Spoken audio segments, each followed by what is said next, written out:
नमस्कार साथियों, मेरा नाम है अशोक पांडे और मेरे चैनल जैविद अशोक में आपका स्वागत है। फ्रेंड्स, आज हम एएफएम के मॉड्यूल सी में चैप्टर नंबर 24 जो कि capital structure and cost of capital के बारे में है, इसका फ्रेंड्स पार्ट 2 करने वाले हैं। एजेंडा जो हमारा रहने वाला है, हम जानने वाले हैं कि कौन कौन सी थियरीज और अप्रोचेज हैं कैपिटल स्ट्रक्चरिंग को लेकर के। इसमें 3 अप्रोचेज हैं हमारे पास: net income approach, net operating income approach और ट्रेडिशनल पोजीशन अप्रोच। इन तीनों अप्रोच के बारे में भी हम डिस्कस करने वाले हैं। यहाँ पर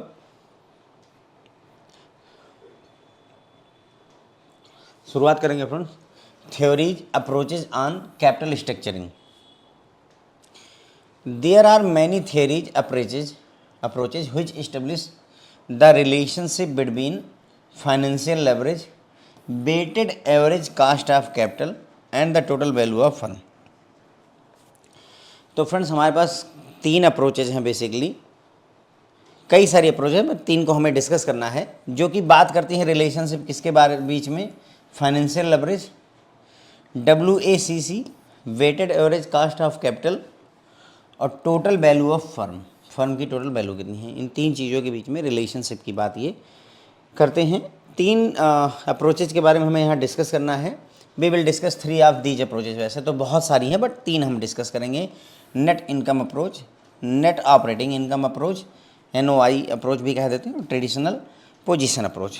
तो तीनों के बारे में ही डिस्कस करके हमारे पूरे चैप्टर कवर हो, मतलब लेक्चर कवर हो जाएगा। तो हम पहले अप्रोच स्टार्ट करेंगे, नेट इनकम अप्रोच। ठीक है, net income approach was put forth by David Durand. तो ये अप्रोच लाई गई थी डेविड डूरन द्वारा। This approach assumes that cost of debt and cost of equity remains same irrespective of proportion of debt and equity. मतलब ये जो अप्रोच है ये एजम्पशन करके चलती है। नेट इनकम अप्रोच ये मानती है कि जो डेट की कास्ट है और जो इक्विटी की कास्ट है वो सेम रहेगी।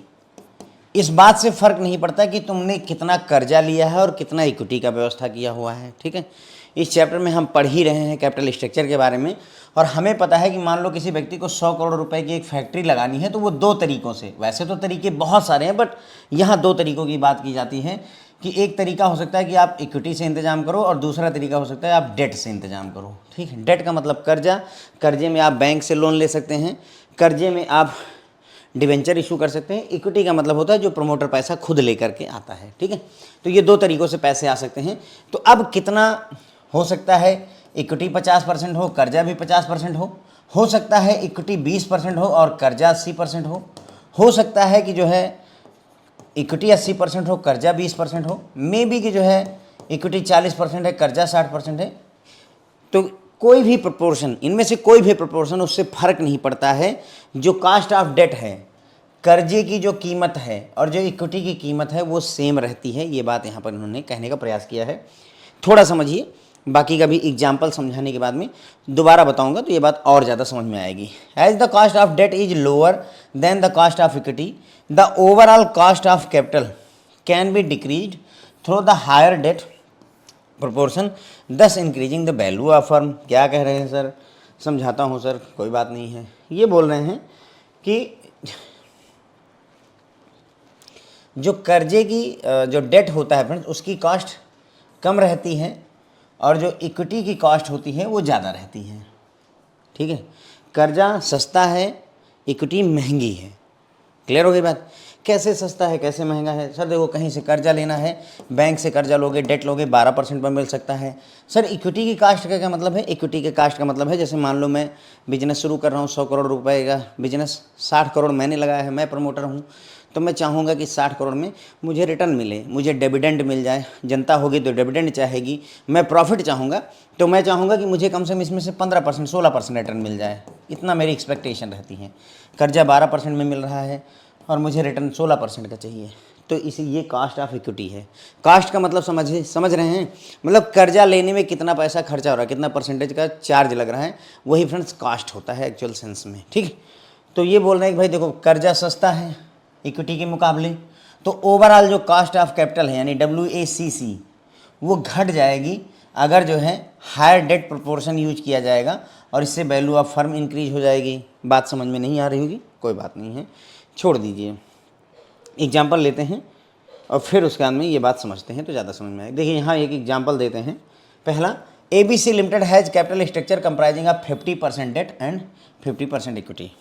ठीक है, इन्होंने कहा कि एक कंपनी है ABC लिमिटेड जिसने 50% कर्जे के तौर पर अरेंज किया हुआ है और 50% मान लेते हैं, कुल मिलाकर के 200 करोड़ रुपए अरेंज करने थे, तो 100 करोड़ रुपए उसने डेट के तौर पर और 100 करोड़ रुपए उसने इक्विटी के तौर पर अरेंज किया हुआ है।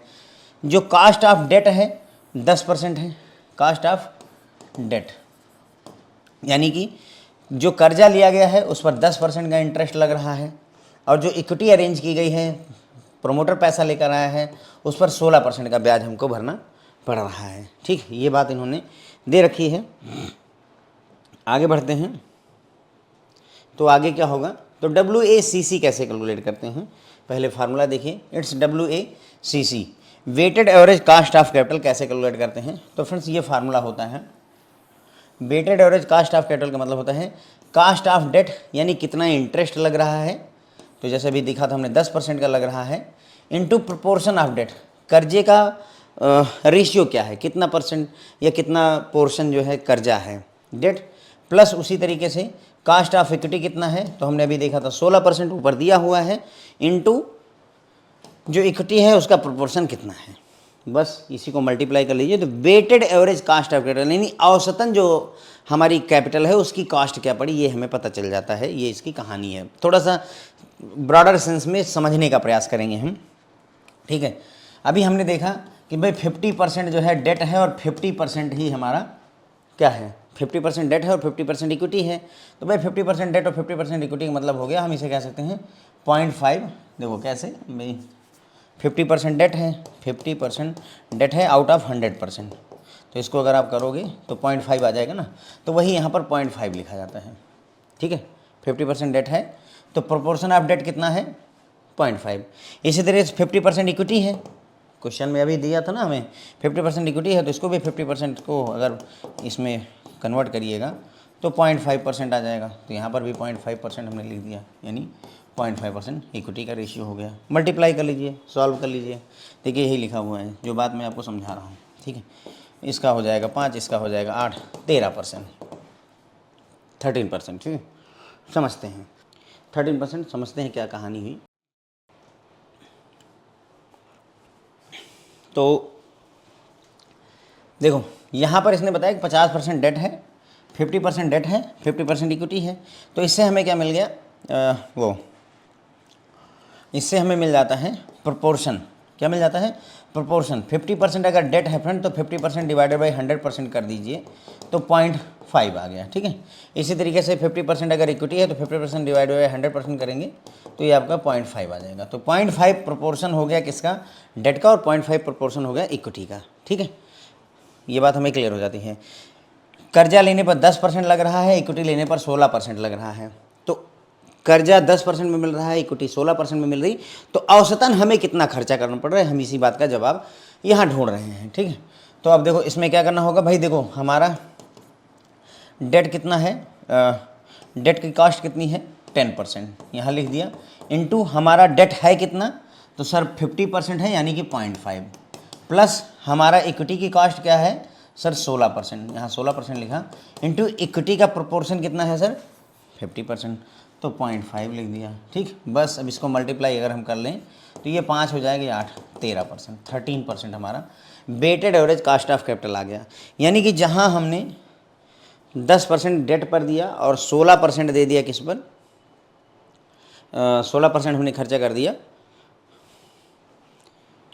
इक्विटी पर, तो ओवरऑल हमारा 13% का औसतन जो है हमारा ओवरऑल खर्चा अगर देखा जाए पूरे कर्जे पर हम 13% का ब्याज भर रहे हैं। हमारी कॉस्ट कितनी निकल कर आ रही है, 13% की निकल आ रही है। बस यही इतनी बात हम यहाँ पर समझने का इतनी देर से प्रयास कर रहे हैं। अब थोड़ा सा चेंजेज करके देखते हैं। चेंज में क्या है, now if the capital structure is change to 60% debt and 40% equity, तो WACC क्या होगा। अब देखिए इसको समझते हैं, ये कैलकुलेशन हटाते हैं यहाँ से, यहाँ हम खुद कैलकुलेट करेंगे तो ज़्यादा समझ में आएगा। अब क्या हुआ हमारा, बोल रहे हैं कि अब कर्जा 60% हो गया, तो भाई अगर डेट हमारा 60% हो गया, इसका मतलब हो गया 60% डिवाइडेड बाई 100% इक्वल टू 0.6।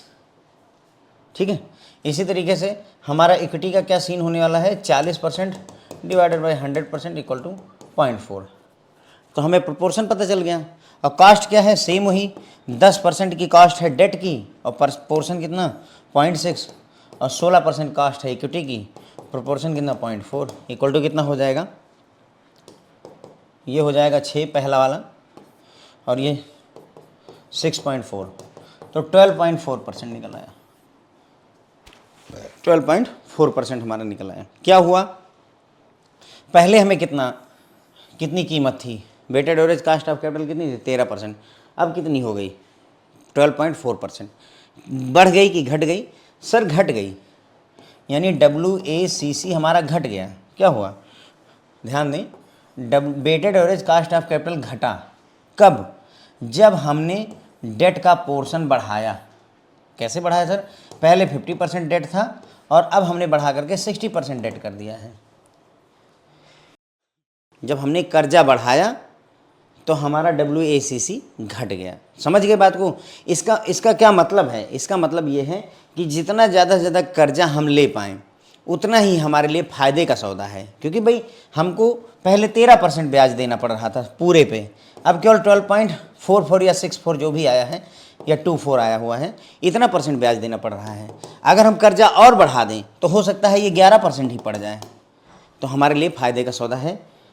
ठीक है, उल्टा भी होगा, 12.4 आया था, 12.4%। ठीक है, 10 इट इज क्लियर। अब देखो इससे ये बात क्लियर होती है, 10 it is clear that as the proportion of debt increases, जैसे जैसे कर्जे का पोर्शन बढ़ता है, जैसे जैसे कर्जा यानी डेट बढ़ता है, the weighted average cost of capital WACC घटती है। घटा ना, अभी हमने दिखाया आपको भाई, पहले 13% था, अब घट करके 12.5 हुआ। क्यों, क्योंकि पहले हमारा कर्जा जो था वो 50% होता था, अब हमारा कर्जा जो है बढ़ करके 60% हो गया है। तो कर्जा बढ़ा, WACC घटा, और जब WACC घटेगा जो फर्म की वैल्यू है वो बढ़ती है, फर्म की वैल्यू भी इन्हेंस होती है। ध्यान रखिए, weighted average cost of capital घटेगी तो फर्म की वैल्यू बढ़ेगी, उल्टा चलता है। ठीक है, ऐसे मान लीजिए 100 डिवाइडेड बाई, जैसे पहले 100 डिवाइडेड बाई 13% करते तो जो आता, और अभी 100 डिवाइडेड बाई अगर हम 12.4 करेंगे तो ये वैल्यू ज़्यादा निकल करके आएगी। मतलब ऐसे समझने के लिए बता रहा हूँ कि अगर हमारा weighted average cost of capital कम रहेगी, डिनोमिनेटर कम रहेगा तो न्यूमरेटर बढ़ेगा, मतलब वैल्यू बढ़ेगी कुल मिला करके। तो ये इन्होंने यही बात यहाँ पर समझाई हुई है। ऑन द अदर हैंड, दूसरी तरफ भाई देखो, अब अगर हम कर्जा बढ़ा सकते हैं तो हम कर्जा घटा भी सकते हैं, ये भी बात है। तो on the other hand if there is a decrease in the debt, यानी हम कर्जा घटा दें, इन लेवरेज ऑफ फर्म अगर हम घटा दें तो WACC क्या होगा। तो अगर हम कर्जा घटाएंगे, पहले हमने क्या किया था, डेट 50% था उसको बढ़ा करके 60% कर दिया था, तो इसको करने के बाद में हमारा जो WACC था वो 13% से घट करके 12.4% हो गया था। अब उल्टा अगर कर दें, अब हम क्या करेंगे, कर्जे को मान लो 50% से घटा के 40% कर देंगे। तो अगर कर्जा घटाइएगा तो सर WACC बढ़ जाएगा। क्या होगा, उल्टा चलता है, WACC बढ़ जाएगा, और WACC बढ़ेगा तो फर्म की वैल्यू घटेगी, उल्टा चलती है ये भी। ठीक है, तो वही बात देखिए, WACC इंक्रीज करेगा और वैल्यू ऑफ फर्म डिक्रीज करेगा। इसको भी एग्जाम्पल से ही हम देखेंगे, इस चीज़ को जो मैं यहाँ कह रहा हूँ ऑन द अदर हैंड वाली बात, ये भी हम एग्जाम्पल से देखते हैं। जैसे इन्होंने ये अब क्या किया हमने, कर्जे में डेट को 40% कर दिया और इक्विटी को बढ़ा करके 60% कर दिया। पहले हमारा क्या था, शुरू में डेट 50% था और इक्विटी भी 50% ही थी। अब क्या हुआ, हमने डेट घटा दिया, तो घटा दिया अच्छी बात है। हमें क्या निकालना है, WACC weighted average cost of capital निकालिए। कैसे निकालते हैं सर, हमारा डेट कितना है, मतलब कहने का डेट का इंटरेस्ट कितना है 10% इंटू प्रोपोर्शन कितना है 0.4, प्लस हमारा जो है इक्विटी का इंटरेस्ट कितना है 16% नहीं कास्ट उसकी, और उसका पोर्शन कितना है 0.6। सही है, कोई दिक्कत नहीं होगी। 10% हमारा दिया हुआ था क्या, जो हमारा शुरू में हमने देखा था फ्रेंड, 10% कास्ट ऑफ डेट है। 0.4 कहाँ से आया, क्योंकि हमारा कर्जा अब 40% है, इसलिए 0.4 16% इंटू 0.6। ठीक है, इसको कैलकुलेट कर लीजिए। तो 10 चौक 40, ये 4% हो जाएगा, 16 छक्के 96, 9.6, तो ये हो जाएगा 9 4 13, 13.6%, 13.6%। तो अगर आप देखो पहले शुरू में कितना था, जब ये वाली स्थिति थी तो हमारा 13% था WACC। अब देखो बढ़ गया, WACC बढ़ करके 13.60 हो गया।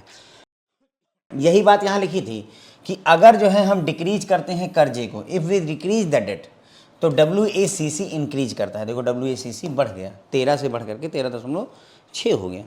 यही इतनी बात फ्रेंड्स यहाँ पर इन्होंने पूरा मेहनत करके यही इतना समझाने का प्रयास ही किया है, जो मैंने आपको ये पूरा एलोबरेट करके दिखाया। आई बिलीव आपको चीज़ें क्लियर हुई होंगी। देखो it will make more sense now. देखो थ्योरीज और अप्रोचेज कैपिटल स्ट्रक्चरिंग के लिए हमने कहा कि बहुत सारी थ्योरी अप्रोचेज हैं जिनसे रिलेशनशिप बनाई जाती है financial leverage, weighted average cost of capital और टोटल वैल्यू ऑफ फर्म के बीच में। 3 अप्रोच हैं, net income approach, net operating income approach और ट्रेडिशनल पोजीशन। पहली अप्रोच में हमने देखा net income approach, David Durand द्वारा ये अप्रोच दी गई थी। ये अप्रोच एज्यूम करती है कि जो कास्ट ऑफ डेट है और कास्ट ऑफ इक्विटी है वो सेम रहती है, चाहे डेट का प्रोपोर्शन बढ़ाया या घटाया जाए उससे फ़र्क नहीं पड़ता है। मैंने ये आपको कहा था कि हम बाद में आपको समझाएंगे। तो देखिए समझिए, हमारी कास्ट ऑफ डेट कितनी है 10% और कास्ट ऑफ इक्विटी कितनी है 16%। ये क्या बदली, क्या कर्जा लेने की कॉस्ट 10% थी, तो चाहे हमारा डेट 50% रहा हो, चाहे हमारा डेट 60% हो गया हो, और चाहे हमारा डेट घट करके जो है फ्रेंड 40% हो गया हो, डेट का प्रोपोर्शन तो घटा लेकिन हमारा चेंज क्या नहीं हुआ। हमारा जो कास्ट ऑफ डेट है 10% का 10% ही रहा, कास्ट ऑफ इक्विटी 16% का 16% ही मेंटेन रहा, कोई परिवर्तन नहीं हुआ। ये बात यहाँ पर इन्होंने कही हुई है। Did you get the point? बहुत गहरी बात है फ्रेंड्स, अभी आपको हल्की लग रही होगी, पर कास्ट ऑफ डेट और कास्ट ऑफ इक्विटी ये 16% का 16% और ये 10% का 10% ही मेंटेन रहा, प्रोपोर्शन बदलते रहे, उससे फ़र्क नहीं पड़ा। क्लियर बात है ना? कहीं हमने ये थोड़ी ना कहा कि अब कर्जे की कीमत जो है 10% की बजाय 12% हो गई, अब 16% हो गई, अब 8% हो गई, नहीं, हम 10% पर ही चले रहे। तो ये इसकी एजम्पशन है। दूसरा ये line, the cost of debt is lower than cost of equity, जो कर्जा होता है जो कर्जा होता है वो सस्ता होता है, तो ओवरऑल जो कास्ट ऑफ कैपिटल WACC होती है वो घट जाती है। Can be decrease through higher debt proportion, यानी ज़्यादा कर्जा ले लिया जाएगा। अगर हमने डेट बढ़ाया तो बदले में WACC क्या होगा फ्रेंड? कर्जा बढ़ेगा, WACC घटेगा। WACC घटेगा तो फर्म की वैल्यू बढ़ेगी।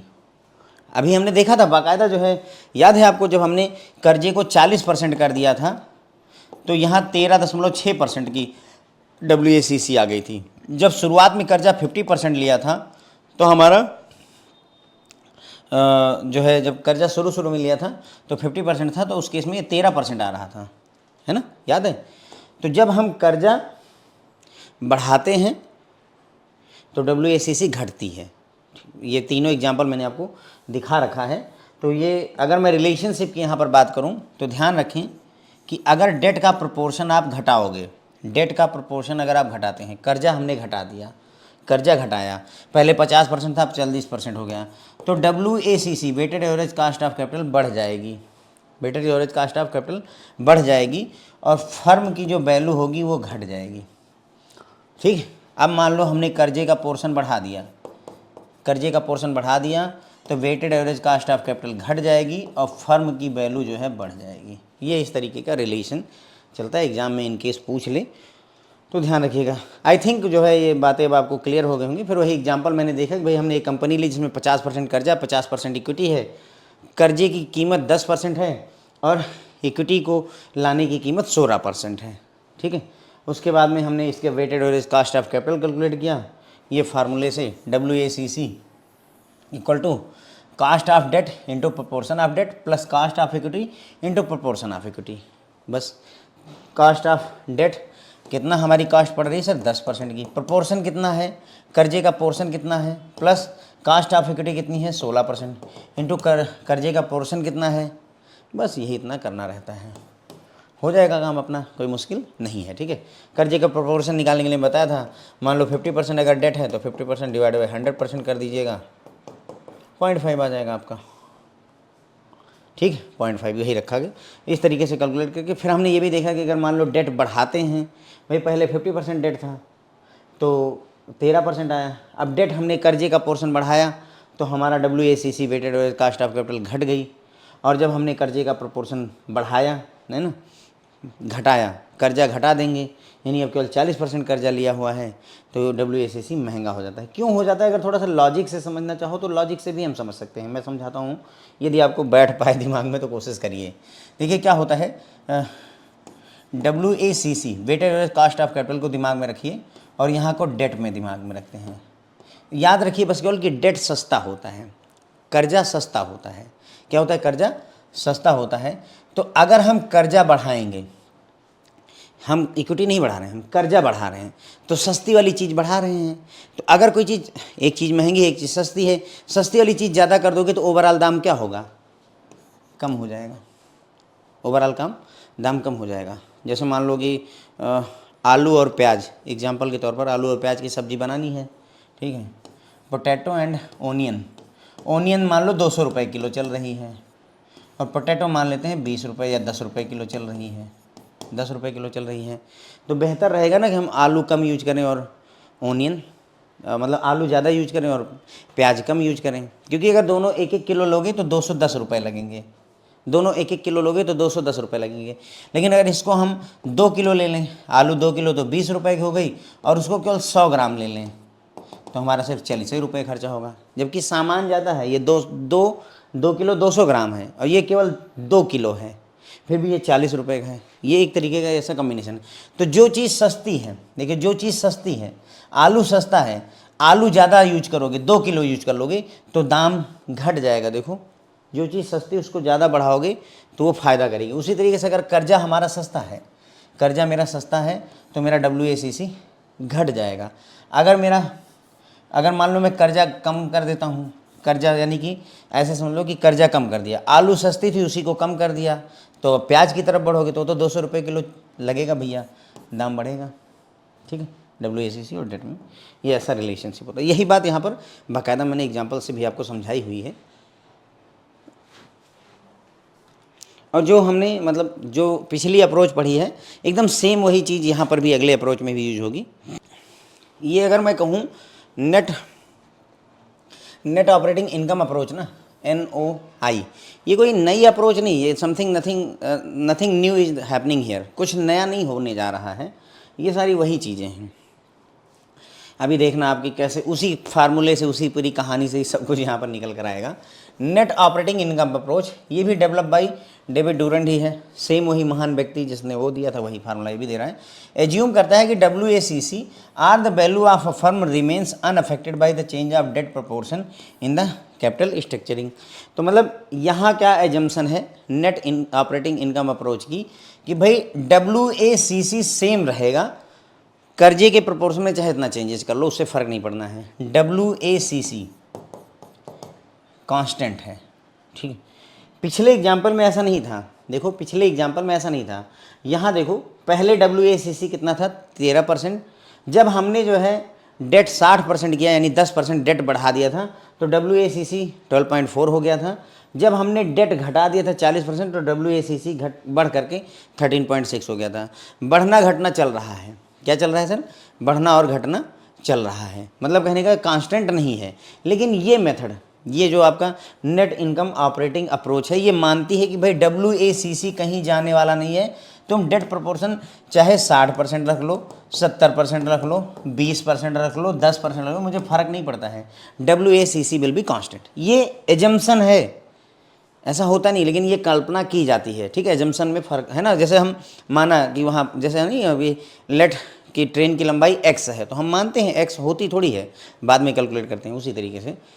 तो according to this approach the benefit that the firm drive by debt is negated by the simultaneous increase in the required rate of return by the equity share holders as the increase debt increase the risk perception of the firm mainly bankruptcy risk. तो ये बोल रहे हैं इस approach के हिसाब से इस अप्रोच जिस अप्रोच की हम बात कर रहे हैं इसके हिसाब से देखो फर्म ने क्या किया, जो कर्जा अगर जो डेट से हमें मान लो सस्ता डेट मिल गया, सस्ता कर्जा मिलने की वजह से हमें बेनिफिट मिलता है, कर्जा डेट हमें सस्ता होता है तो उसकी वजह से जो हमें फ़ायदा होने वाला है उसके प्रभाव को निगेट कर दिया जाता है। किसके द्वारा? साइमल्टेनियसली इंक्रीज हो जाती है required rate of return by the equity share holders.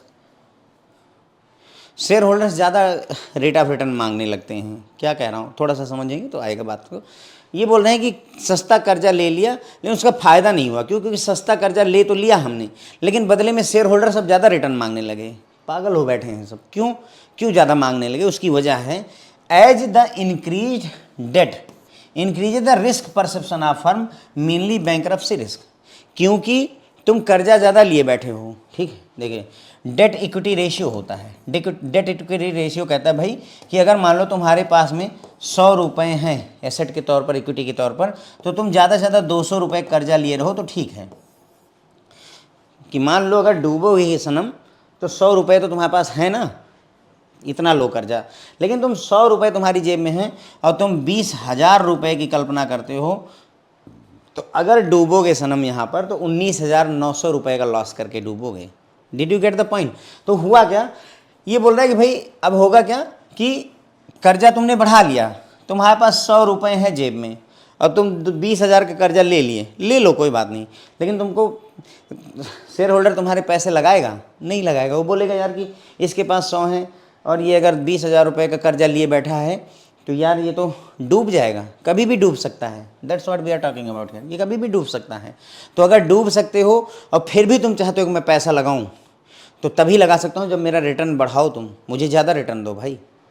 मैं दूसरी कोई कंपनी है जिसके 500 रुपये, जिसके पास 500 रुपये का जेब में है और वो 1,000 रुपये का कर्जा लिए बैठी है, इसमें मैं लगा दूंगा ना। मैं तुम्हारे में क्यों लगाऊं भाई? तुम 100 रुपये जेब में रखे हो, 20,000 का कर्जा लिए टलो, मैं तुम्हारे में क्यों लगाऊं? तो वो बोलेगा कि भाई ये आपको 16% रिटर्न दे रहे हैं, हम आपको 35% रिटर्न देने का वादा करते हैं। कुछ तो लालच दो, तभी इंसान आएगा। तो मतलब कहने गए हुआ, कर्जा तो तुमने सस्ता लिया लेकिन बदले में तुमको ज़्यादा देना पड़ गया अपने शेयर होल्डर्स को। क्यों देना पड़ गया? मैंने आपको कारण बताया भाई कि तुम कर्जा अपनी औकात से ज़्यादा लिए बैठे हो तो कोई पैसा देने को ही राज़ी नहीं है। पैसा तभी देगा जब तुम उसके इक्विटी शेयर होल्डर्स को रिटर्न ज़्यादा दोगे, है ना। Rate of return increase in the required rate of return by equity share holders. Equity share holder को रिटर्न ज़्यादा चाहिए होगा, वो मांगते हैं। समझे बात को? तो कर्जा तो ले लिया सस्ता लेकिन बदले में उधर चले गए, तो मतलब फ़ायदा नहीं हुआ। ओवरऑल कहने मतलब ये हुआ कि तुम एक तरफ कर्जे से तो पैसे बचाए लेकिन बदले में शेयर होल्डर्स तुमसे ज़्यादा खींच कर लेकर चले गए। According to this approach the market value is dependent on operating income and the business risk of firm and both these factors are not impacted by the financial leverage.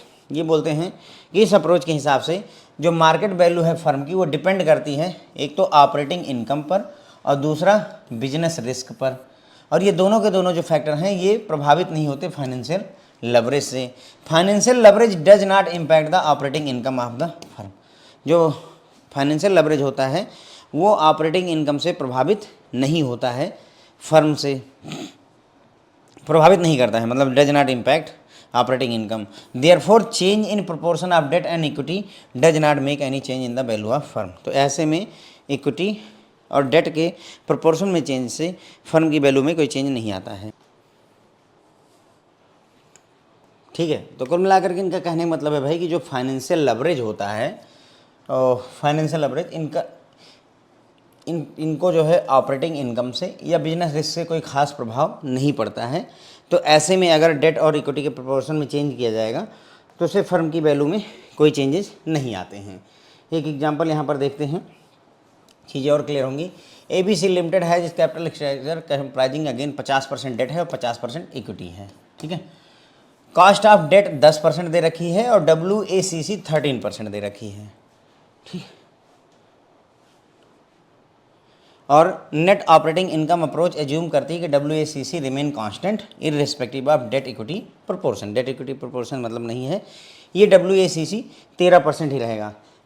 अगर आप देखो तो पिछले क्वेश्चन में और इस क्वेश्चन में क्या डिफरेंस है। पिछले क्वेश्चन में भी ये यानी पिछली अप्रोच में भी ये दे रखा था, ये दे रखा था, ये दिया हुआ था, ये ना दे करके आपको कास्ट ऑफ इक्विटी दे रखी थी जो कि 16% ये बोलते थे। इस बार हमें क्या है, WACC दिया, हमें कास्ट ऑफ इक्विटी निकालनी है, बस वही सेम गेम है, घुमा करके टहल रहे हैं। ठीक है, जो चीज़ गायब है वही हमें इस बार कैलकुलेट करनी है। अब for the given proportion 50-50 cost of equity can be calculated as under. Cost of equity कैसे कैलकुलेट करेंगे, देखिए WACC का फार्मूला हमें पता है, WACC का फार्मूला पता है, यहाँ मैं आपको फार्मूला ड्राइव करके देता हूँ, थोड़ी सी जगह जहाँ पर मिले यहीं पर कैलकुलेट करते हैं। देखिए अभी हमने देखा था WACC का फार्मूला क्या होता है, cost of equity into, cost of equity कितनी है, into proportion of equity plus cost of debt into proportion of debt. सही है, यही तो किया था हमने, cost of equity into proportion of equity और plus cost of debt into proportion of debt, ये चीज़ था formula.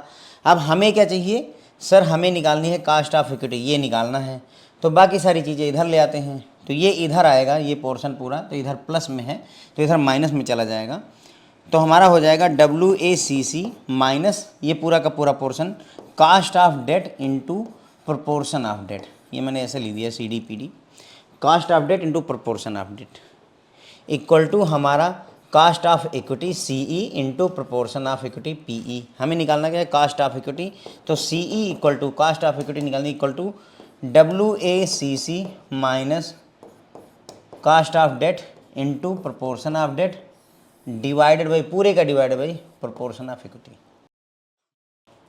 Cast of equity equal to WACC, उसमें से घटा दीजिए cost of debt into proportion of debt, पूरे का डिवाइड कर दीजिए प्रोपोर्शन ऑफ इक्विटी। यही फ्रेंड्स फार्मूला है इसका। चाहे आप याद रखना चाहें तो ऐसे याद रख लीजिए, नहीं याद रखना चाहते तो इस फार्मूले से भी हमारा काम हो जाएगा, कहीं जाने की ज़रूरत नहीं है।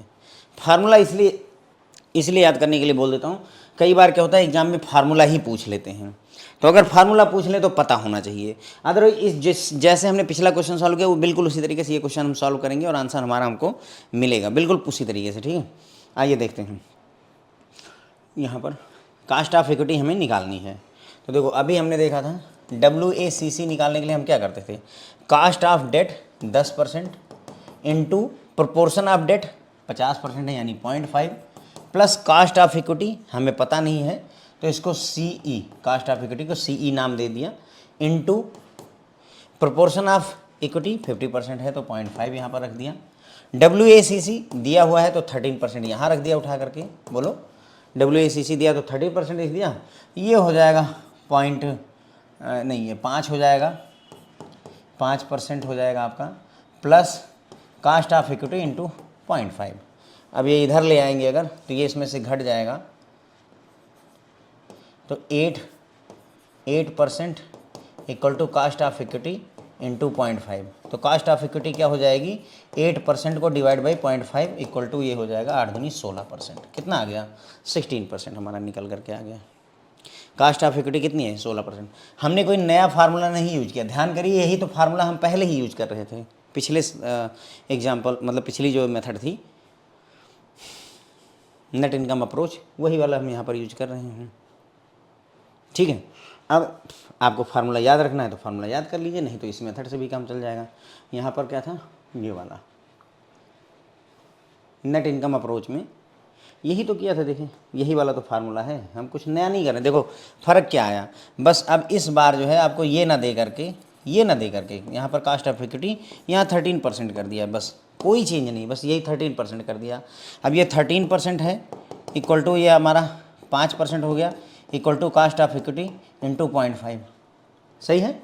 उसके बाद में अब इसको इधर अगर लाओगे तो ये इसमें से घट जाएगा, cost of equity into 0.5 equal to जो है आपका हो जाएगा 8%, तो cost of equity equal to 8% divided by 0.5 equal to 16%। 16% ही हमारी कास्ट ऑफ इक्विटी थी, ये देखिए यही तो 16% था। तो हमें अलग से फार्मूला फ्रेंड्स याद रखने की ज़रूरत नहीं है, यही फार्मूला अप्लाई हो जाएगा। बट ऐसे फार्मूले का वो ध्यान कर जरूर लीजिए, याद जरूर इसलिए रख लीजिए कि मान लो एग्ज़ाम में यही पूछ लिया तो वहाँ पर फिर कंफ्यूज हो जाओगे। तो बेहतर है कि याद रख लो कि weighted average cost of capital में से डेट वाला पूरा, cost of debt into proportion of debt, पूरे को डिवाइड करते हैं प्रोपोर्शन ऑफ इक्विटी, तो हमारा कास्ट ऑफ इक्विटी निकल आता है। ठीक है, तो इस फार्मूले से करना चाहो तो इससे भी कर सकते हैं। हमारा फार्मूला क्या है, ये मैं यहाँ पर फार्मूला लिखूँ तो सबसे पहले लिखिए WACC minus cost of debt into proportion of debt. ठीक है, पूरे को डिवाइड कर दीजिए कास्ट नहीं प्रोपोर्शन ऑफ इक्विटी, क्योंकि हमें कैलकुलेट करना है कास्ट ऑफ इक्विटी। WACC में से पूरा कास्ट यानी डेट वाला पूरा पोर्शन ले आए divided by proportion of equity. ठीक है, तो WACC कितना होता है हमारा 13% दिया हुआ है, माइनस कास्ट ऑफ डेट कितनी दी हुई है 10%, इंटू प्रोपोर्शन ऑफ डेट कितना है 0.5, divided by proportion of equity कितना है हमारा 0.5। बस उठा करके कैलकुलेट कर लीजिए, 13% minus 5% divided by 0.5 equal to 8% divided by 0.5 equal to 16%। कितना निकला है 16% निकला है। ठीक है, तो आपको जो भी मेथड कंफर्टेबल लगे सर वो आप यूज कर सकते हैं। अब इन्होंने कहा कि now if the capital structure is change to 60% debt and 40% equity, तो WACC तो सेम रहेगा, लेकिन कास्ट ऑफ इक्विटी का क्या होगा। यानी इनका कहने मतलब है ये, इनका मतलब है कि पहले हमारा देखो WACC क्या था, WACC equal to cost of equity into proportion of equity plus cost of debt into proportion of debt divided by नहीं डिवाइडेड बाई होता ही नहीं, बात ही खत्म थी। ठीक है, ये इसका फंडा चलता था। अब क्या हुआ, WACC अभी भी 13% है, लेकिन हमने जो है क्या किया, कास्ट ऑफ इक्विटी निकालनी पड़ेगी, प्रोपोर्शन ऑफ इक्विटी घटा करके 40% कर दिया गया है। प्रोपोर्शन ऑफ इक्विटी 40%, तो यानी 0.4 हो जाएगा, प्लस कास्ट ऑफ डेट हमारी 10% है, इंटू प्रोपोर्शन ऑफ डेट 0.6% हो गया, 0.6% हो गया, क्योंकि इसको हमने बढ़ा करके 60% कर दिया है। तो अब हमें कास्ट ऑफ इक्विटी निकालनी है भाई, तो क्या हो जाएगा, ये 13%, ये यहाँ पर 13% equal to cost of equity into 0.4 plus ये हो जाएगा 6%। इसको इधर लाएंगे तो cost of equity into 0.4 equal to 7% हो जाएगा, 7 6 13, 7% इक्वल टू 7% डिवाइडेड बाई 0.4। इसी को अगर चाहें तो 70/4 हो जाएगा, 4 इक्के 4 30 हो गया, 4 7 28 2 30 4 5 20, 17.5% हो जाएगा हमारा। कितना निकल आएगा 17.5% निकल करके आ जाता है क्या, कास्ट ऑफ इक्विटी। तो कहने मतलब ये हुआ कि जब हमने क्या किया, अब यहाँ पर हमने डेट को बढ़ाया, क्या किया, डेट को बढ़ाया। देखिए पहले हमारे ऊपर कर्जा कितने % का था, पहले हमारा कर्जा था 50% का। तो जब हमारा 50% का कर्जा था तो हमारी इक्विटी यानी जो जनता हमसे शेयर मार्केट वाले लोग थे वो 16% हमसे रिटर्न चाहते थे। ठीक, समझिए सिनारियो, डेट कितना है 50%, इक्विटी कितना है 50%, डेट कितने पर मिल रहा है 10% पर, और जनता कितना चाह रही इक्विटी पर 16%। ठीक है, जब आपने डेट को बढ़ा दिया, 60% कर्जा ले लिया, इक्विटी को घटा करके 40% कर दिया, तो भाई कर्जे पर तो 10% है, क्योंकि कर्जा तो फिक्स है, बैंक से लोन लिया 10% पर ही मिल जाएगा। लेकिन इक्विटी वाले ये जब आपने डेट अपना कर्जा बढ़ाया तो लोगों को लगा कि तुम डूब सकते हो, तो बोलते हैं अब हम 16% में बर्दाश्त नहीं करेंगे, हमको 17.5% रिटर्न चाहिए। तो जितना तुमने यहाँ कर्जा बढ़ा करके बचाया थोड़ा सा पैसा, उतना ही ये ले करके फिर से डूबने पर तैयार हैं कि हमको ज़्यादा रिटर्न दे दो। ये इसका फंडा है। ठीक है, मोरल ऑफ द स्टोरी मैंने आपको सर बता दी, यही स्टोरी की कहानी है। ठीक, मतलब मेन समरी है। 10 key points of net operating income approach are as under. Net income approach के की पॉइंट्स अगर हम देखें, the value of the firm WACC depends on the operating profit. मतलब कहने का इनका है कि जो weighted average cost of capital या जो वैल्यू ऑफ फर्म है वो निर्भर करती है ऑपरेटिंग प्रॉफिट पर, earning before interest and tax पर। Earning before interest and tax, operating profit यानी EBIT does not depend on the total interest cost incurred on debt by the firm. बोल रहे हैं कि ईबीआईटी जो होती है वो निर्भर नहीं करती है कि टोटल इंटरेस्ट कास्ट कितनी है कर्जे की, कर्जे में हमें कितना इंटरेस्ट देना पड़ा, उस पर निर्भर नहीं करता है। क्यों नहीं निर्भर करता है? देखो हमारी earning before interest and tax है, हमारी कमाई इंटरेस्ट और टैक्स से पहले, तो हमारी कमाई पर इंटरेस्ट का क्या फ़ायदा है और टैक्स का क्या फ़ायदा होगा उसकी तो बात ही नहीं हम यहाँ कर रहे हैं ना, क्योंकि अभी भी इंटरेस्ट जुड़ा हुआ है। अर्निंग बिफोर इंटरेस्ट, इंटरेस्ट पे करने से पहले कमाई और टैक्स पे करने से पहले कमाई। जैसे मान लो कि कोई कंपनी 600 रुपये कमाती है earning before interest and tax. अब सोचो उसमें से वो अगर 100 रुपये का इंटरेस्ट पे कर देती है तो भाई उसकी कमाई 500 रुपये मानी जाएगी ना, क्योंकि इंटरेस्ट खर्चा होता है, इंटरेस्ट खर्चा होता है, तो ये 500 पर टैक्स पे करती तब फायदा होता। लेकिन चूंकि हम बात ही कर रहे हैं किसकी, ऑपरेटिंग प्रॉफिट की, earning before interest and tax, तो इंटरेस्ट एंड टैक्स इस जो ऑपरेटिंग प्रॉफिट है इस पर कितना तुमने ये 100 रुपये दे दिया कि 200 रुपये इंटरेस्ट दे दिया कि 600 रुपये इंटरेस्ट दे दिया, इसका कोई फ़र्क ही नहीं है। आप मेरी बात समझ पा रहे होंगे। The cost of debt rate of interest remain constant but the total interest cost on debt increases as the proportion of debt increases and proportion of equity decreases, assuming that total capital remains the same। ये बोल रहे हैं कि मान लो तुमको कुल मिलाकर के 100 रुपये का जुगाड़ करना है, तुम 50 रुपये जो है डेट से लेकर आते हो और 50 रुपये तुम इक्विटी से लेकर के आते हो। तो जो कास्ट ऑफ डेट है यानी कि डेट पे मान लो हमें 10% का इंटरेस्ट देना है, तो इंटरेस्ट तो हमको 10% ही देना है। कास्ट ऑफ डेट यानी रेट ऑफ इंटरेस्ट सेम रहता है, remain constant, but total interest cost on debt increases. लेकिन पूरा जितना भी लोन है उस पर कितना ब्याज दे रहे हो वो बढ़ता है। हमारा रेट ऑफ इंटरेस्ट 10 ही रुपये है, यानी कि अगर हमने 50 रुपये अरेंज किए हैं तो हमको 5 रुपये ब्याज देना पड़ेगा। लेकिन अगर मैं 50 रुपये की जगह 80 रुपये का कर्जा कर दूं तो देना तो मुझे रेट ऑफ इंटरेस्ट अभी भी 10% ही है, लेकिन रुपए मुझे अब देने पड़ेंगे बैंक को 8 रुपये, रुपया बढ़ गया। ये समझे बात को, कह रहा है कि जो कास्ट ऑफ डेट है वो रिमेन कांस्टेंट, ये जो 10% है ये फिक्स रहेगा, 10% कहीं नहीं जाने वाला है। लेकिन जो total interest cost on debt है, जो टोटल खर्चा कर रहे हो ये बढ़ता है। देखो 5 रुपये पहले खर्चा दे रहे हैं टोटल ब्याज और अब 8 रुपये ब्याज दे रहे हैं। जैसे जैसे आप कर्जे का पोर्शन बढ़ाओगे और इक्विटी का पोर्शन घटाओगे, जैसे जैसे आप कर्जे का पोर्शन बढ़ाओ, भाई अगर 80 रुपये यहाँ से ला रहे हो तो ऑब्वियसली 20 ही रुपये तो यहाँ से लाओगे, क्योंकि हमें 100 ही रुपये तो चाहिए, क्योंकि इन्होंने कहा कि जो टोटल कैपिटल है डेट प्लस इक्विटी वो सेम रहने वाली, 100 ही रुपये रहने वाली है। आई बिलीव आपको बातें समझ में आ गई होंगी। As the proportion of debt increases the proportion of equity decreases and the cost of equity required rate return by the share holders increases. ये बोल रहे हैं भाई जैसे जैसे कर्जा बढ़ाओगे वैसे वैसे ही इक्विटी घटेगी और कास्ट ऑफ इक्विटी बढ़ेगी। क्यों? क्योंकि कर्जा बढ़ेगा तो लोगों का विश्वास तुमसे कम होगा कि तुम डूब सकते हो, इसलिए वो ज़्यादा रिटर्न चाहेंगे। This is because the cost of debt is lower than the cost of equity. Cost of debt जो होती है भाई कर्जा हमेशा उससे सस्ता ही मिलता है इक्विटी के मुकाबले। फार्मूला क्या है हमारा भाई, कास्ट ऑफ इक्विटी का फार्मूला यही होता है WACC minus cost of debt into proportion of debt divided by proportion of equity. In this formula WACC and cost of debt are constant. यहाँ पर ना WACC बदलने वाला है, ये 13% का 13% ही रहेगा। कास्ट ऑफ डेट आपका ये भी 10% था तो 10% ही रहा, बस कर्जे का प्रोपोर्शन और इक्विटी का प्रोपोर्शन बदला जा सकता है। ठीक है, variables are proportion of debt and proportion of equity, है ना, ये दोनों चीज़ें फिक्स हैं। तो क्या बदला जा सकता है, कर्जा 60%, 30%, 40%, 18% ऐसे कर सकते हैं।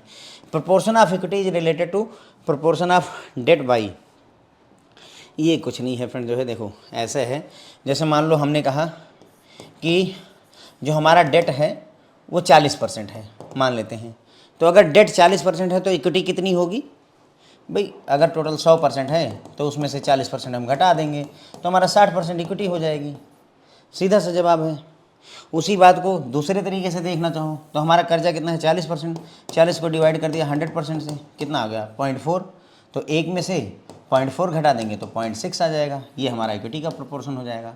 तो हमने घटाया क्या, एक में से 0.4 आया कहाँ से, यही चीज़ है proportion of debt divide by total debt. Proportion of debt का मतलब वही समझा है ना कि भाई हमारा प्रोपोर्शन ऑफ डेट कितना है 40%, और टोटल कितना है कैपिटल, टोटल कैपिटल कितनी है 100%। वही बात यहाँ पर लिखी हुई है, याद रख सकें अच्छा है, नहीं याद रखें तो भी समझने वाली बात है। देखो इसका आंसर आप अपने आप ही कर लोगे। मेरा डेट 70% है तो ऑब्वियसली मेरी इक्विटी 30% होगी। इसी को 0.7 लिख दीजिए, इसी को 0.3 लिख दीजिए। वही बात यहाँ पर ये कहानी बता रहे हैं, राम कहानी वही बताई जा रही है कि भाई हमारा मान लो प्रोपोर्शन ऑफ इक्विटी निकालनी है, अगर प्रोपोर्शन ऑफ इक्विटी निकालनी है तो क्या करिए 1 माइनस प्रोपोर्शन ऑफ डेट कितना है 70% और टोटल कैपिटल कितनी है 100% equal to 1 minus 7 divided by 10 या 1 माइनस 0.7 0.3 हो गया हमारा। ठीक है, तो बस ये बात हो गई बनने वाली। ठीक है, तो लगभग मैंने फ्रेंड्स इसमें आपको समझा रखा है। चीज़ों थोड़ा कठिन है इसीलिए ज़्यादा समय लग रहा है, पर ठीक है। तीसरी अप्रोच थ्योरी बेस्ड है, बहुत ज़्यादा दिक्कत है नहीं। Traditional position, the traditional position takes into account a different but more realistic approach toward cost of debt capital and cost of equity capital. तो जो तीसरी अप्रोच है ट्रेडिशनल अप्रोच, ये डिफरेंट जो है और रियलिस्टिक अप्रोच अपनाती है कास्ट ऑफ डेट को लेकर के और कास्ट ऑफ इक्विटी कैपिटल को लेकर के। According to this approach when the proportion of debt capital increases in the capital structure of a firm the cost of debt will start increasing beyond a point. तो इस theory के हिसाब से जब आप कर्जे का प्रोपोर्शन बढ़ाते हैं, when the proportion of debt capital increases, आपके कैपिटल स्ट्रक्चर में पहले मान लीजिए कर्जा 40% था, फिर बाद में आपने डेट को बढ़ाकर 50%, फिर 70%, फिर 80% अगर कर दिया, तो क्या होगा कैपिटल स्ट्रक्चर में अगर आप कर्जे का परसेंटेज बढ़ाते जाएंगे, the cost of debt will start increasing beyond point. तो जो हम कह नहीं रहे थे कि 10% कास्ट ऑफ कैपिटल कितनी है, मान लो डेट कर्जा हमें 10% में मिल रहा है, तो भविष्य में हमें 10% पर नहीं मिलेगा। क्यों नहीं मिलेगा? क्योंकि बैंक चिंतित हो जाएगा कि यार इतना ज़्यादा कर्जा लिए बैठे रहोगे, हमारा लौटाओगे कैसे। तो बैंक अब आपको ज़्यादा कर्जा नहीं देगा, या ज़्यादा कर्जा देगा तो आपसे ज़्यादा इंटरेस्ट चार्ज करेगा। ठीक है, this is because the creditor यानी बैंक जो होगा will very of higher risk due to enhanced leverage of the firm, क्योंकि अब उसको चिंता हो जाएगी कि भाई तुम कर्जा लिए बैठे हो। जैसे तुम्हें 100 करोड़ रुपए की ज़रूरत थी तो चलो तुमने 50 करोड़ रुपए कर्जा लिया, ठीक है। अब तुम कह रहे हो कि सर हमको 90 करोड़ रुपए कर्जा दे दीजिए, तो बैंक डरेगा कि नहीं डरेगा कि यार 100 करोड़ में से 90 करोड़ हमारा ही लिए बैठे रहोगे, सिर्फ तुम्हारे 10 करोड़ रुपए रहेंगे तो मेरे तो डूब जाएंगे, तो बर्बाद हो जाऊंगा मैं। तो भाई 90 करोड़ दूंगा तो, लेकिन अब तुम सोच रहे हो कि 50 करोड़ मैं तुम्हें 10% रेट ऑफ इंटरेस्ट पे देता था, तो मैं 90 करोड़ तुम्हें 15% रेट ऑफ इंटरेस्ट से कम पे नहीं दूंगा। तो वही बता रहा है कि भाई जो कास्ट ऑफ डेट है वो धीरे धीरे बढ़ना शुरू हो जाती है, cost of debt start increasing. This theory also assume that the cost of equity capital also increases with the increasing leverage. और ये थ्योरी ये भी मानती है कि कास्ट ऑफ इक्विटी भी जो है जैसे जैसे कर्जा बढ़ाएंगे वैसे वैसे इक्विटी की भी कास्ट बढ़ती जाती है। It remains constant up to a certain level of leverage, gradually increases thereafter beyond a point sharp increase.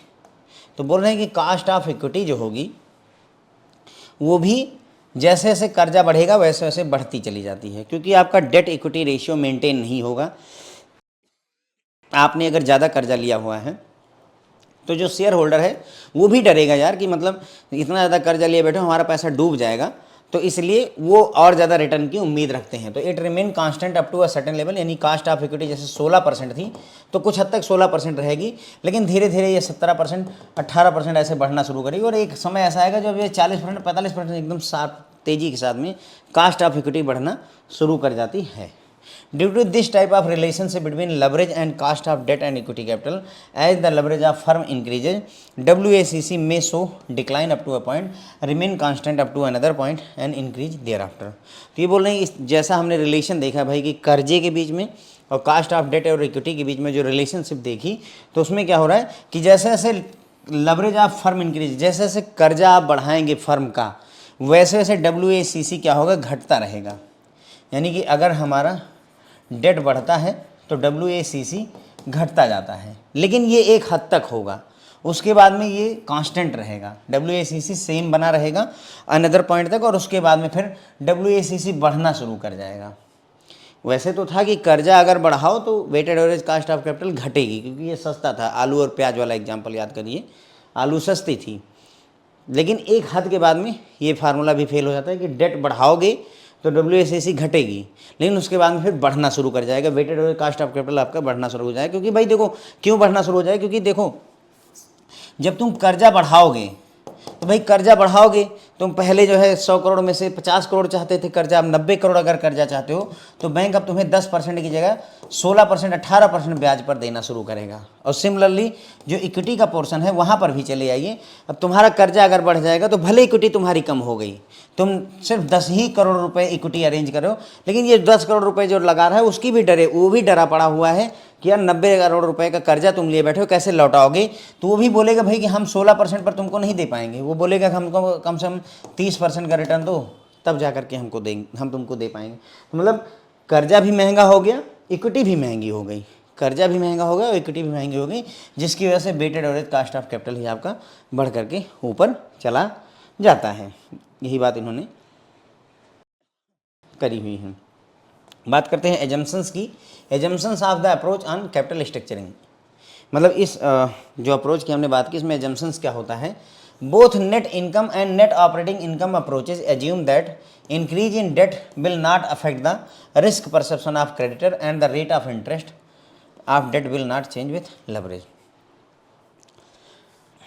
तो यहाँ पर दोनों अप्रोच जो होती हैं फ्रेंड, नेट इनकम अप्रोच और नेट ऑपरेटिंग इनकम अप्रोच जो होती हैं, वो ये मान कर चलती हैं कि जैसे अगर हम कर्जा बढ़ाएंगे तो इसका क्रेडिटर के रिस्क परसेप्शन पर, यानी उनको ये डर, हम कर्जा बढ़ाएंगे तो कोई डर नहीं है, क्रेडिटर को ये डर नहीं लगता कि तुम कर्जा बढ़ा रहे हो तो हमको कोई प्रभाव होगा, इसका कोई ऐसा मानता ही नहीं। ये मानते हैं कि चाहे इतना कर्जा ले लो फर्क ही नहीं पड़ता है, ठीक है। और रेट ऑफ इंटरेस्ट यानी कास्ट ऑफ जो डेट होगी वो भी लेवरेज के साथ चेंज नहीं होगी, यानी कर्जा बढ़ाने के साथ में जो डेट है वो महंगा नहीं होगा, जबकि एक्चुअल में ऐसा नहीं है, एक्चुअल में ऐसा नहीं। लेकिन ये दोनों मेथड ये एज्यूम करके चलते हैं। हाउएवर जो ट्रेडिशनल अप्रोच होती हैं वो अदरवाइज एज्यूम करती हैं all firm distribute the entire profit to equity holders. जो फर्म होती है वो सारा का सारा प्रॉफिट अपने इक्विटी होल्डर को दे देती हैं। For the sake of simplicity total capital is assume to be comprising of total debt capital and equity capital, मतलब आसानी के लिए, समझने के लिए जो कैपिटल होती है उसको ये माना जाता है कि इसमें सिर्फ दो ही चीज़ें हैं, डेट कैपिटल और equity capital. There is no income tax individual as well as on firm. यहाँ ये भी माना जाता है कि किसी तरीके कोई इनकम टैक्स की यहाँ पर बात नहीं हो रही है, हम कोई टैक्स वैक्स नहीं पे कर रहे हैं, ना तो इंडिविजुअल स्तर पर ना ही कंपनी या फर्म के स्तर पर। The business condition will remain same so that the operating profit is not change. Business condition हमेशा एक जैसी रहने वाली है, जिससे कि ऑपरेटिंग प्रॉफिट भी वही सेम रहने वाला है। There is no transaction cost and firm can change capital structure whenever it wants to.